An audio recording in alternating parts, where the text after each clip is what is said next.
Boa tarde, meu nome é Wagner Fernandes Gonçalves, eu sou estudante do programa de mestrado de pós-graduação em Evolução Crustal e Recursos Naturais do Departamento de Geologia da UFOP e gostaria de falar para vocês um pouco do meu trabalho que eu desenvolvo no meu mestrado. Ele tem título Microfaces e Evolução Diagenética da Formação Lagoa de Jacaré na Sucessão Carbonática do Ribeirão do Ouro, em Patis, Minas Gerais, sob orientação do professor Dr. Isaac Daniel Rudnitsky.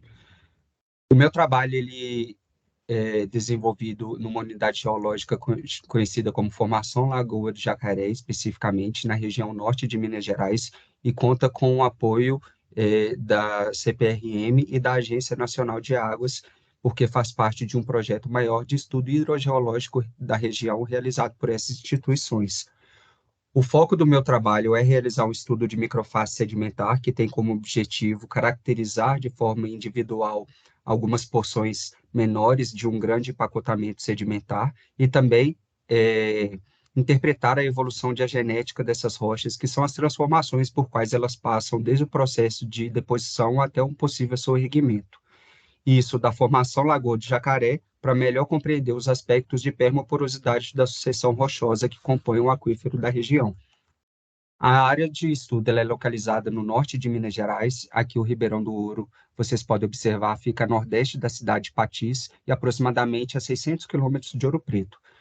Geologicamente falando, a região fica na porção leste da Bacia de São Francisco, aqui destacada nessa região em vermelho. E o meu trabalho ele procura contribuir para a solução de alguns problemas que circundam esse tema, sendo que o principal deles eu acredito que seja o socioeconômico. A bacia hidrográfica de Verde Grande ela fica localizada numa região de clima semiárido e com baixa disponibilidade hídrica e que desde a década de 80 vem sofrendo com o progressivo esgotamento dos recursos naturais, dos recursos hídricos, no caso. É uma área que apresenta um domínio de relevo kárstico, e a gente sabe que relevos kársticos geralmente apresentam uma porosidade primária e porosidade secundária, gerando aí um acúmulo de volumes consideráveis de água. No entanto, rochas pré-cambrianas, como é o caso da formação Lagoa de Jacaré, elas geralmente já passaram por processos diagenéticos avançados, como, por exemplo, compactação, dissolução, recristalização e até metamorfismo das rochas. Por isso, ter um entendimento melhor sobre a análise petrogenética dessas rochas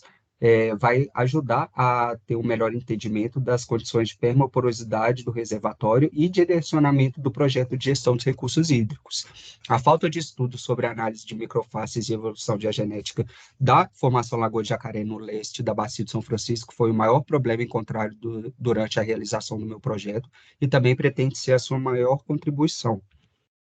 O objetivo principal é definir as microfaces sedimentares e os processos diagenéticos que acometeram essa sucessão carbonática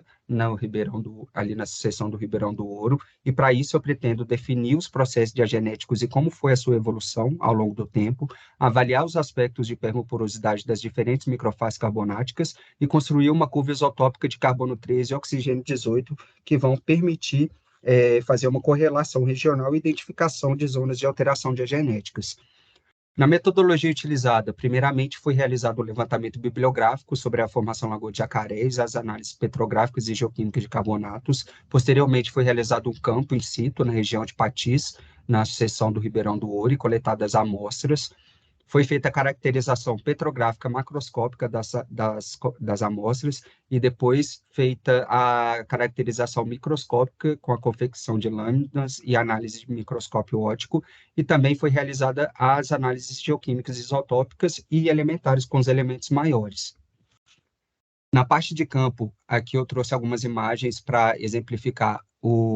ilustrar, né, os afloramentos encontrados, mostrando já algumas estruturas importantes que foram observadas em campo, como a presença de estromatólitos colunares, esteiras microbianas, e também a diferença textural de granulometria dos grãos que compõem as rochas, muito importantes na formação de porosidade secundária. Na análise microscópica, a gente consegue observar a diferença de texturas que compõem, dos minerais que compõem as rochas, também a presença de estruturas como, por exemplo, fraturas aqui que evidenciam processos diagenéticos de compactação, e formação de fraturas que evoluem com dissolução e também preenchidas por calcita recristalizada, que interferem diretamente nos aspectos de permaporosidade das rochas, e algumas outras estruturas, como presença de grãos de oóide e de intraclastos, evidenciando um retrabalhamento da bacia durante a sua formação. As análises geoquímicas ainda estão em desenvolvimento, as amostras já foram preparadas, passaram por moagem e pulverização e foram enviadas para análise de isótopos estáveis e elementos maiores e estão sendo realizadas no Laboratório de Geoquímica Ambiental do DGEL por meio de um espectrômetro de massa e pretende contribuir na caracterização mineralógica, paleoambiental e dos processos diagenéticos das rochas. O meu trabalho pretende contribuir para o melhor entendimento dos aspectos de permaporosidade das rochas da formação Lagoa Jacaré, que formam as formações kársticas que hospedam os aquíferos da região, e, com isso, embasar as ações para gestão e o uso múltiplo e integrado dos recursos hídricos superficiais e subterrâneos da região por meio do Plano de Recursos Hídricos. O meu trabalho ele é desenvolvido na UFOP por meio do Programa de Pós-Graduação do Departamento de Geologia, com apoio da Agência Nacional e do Serviço Geológico Brasileiro, e também conta com o fomento da FAPEMIG, as quais eu agradeço pela realização do meu trabalho. Obrigado e até a próxima.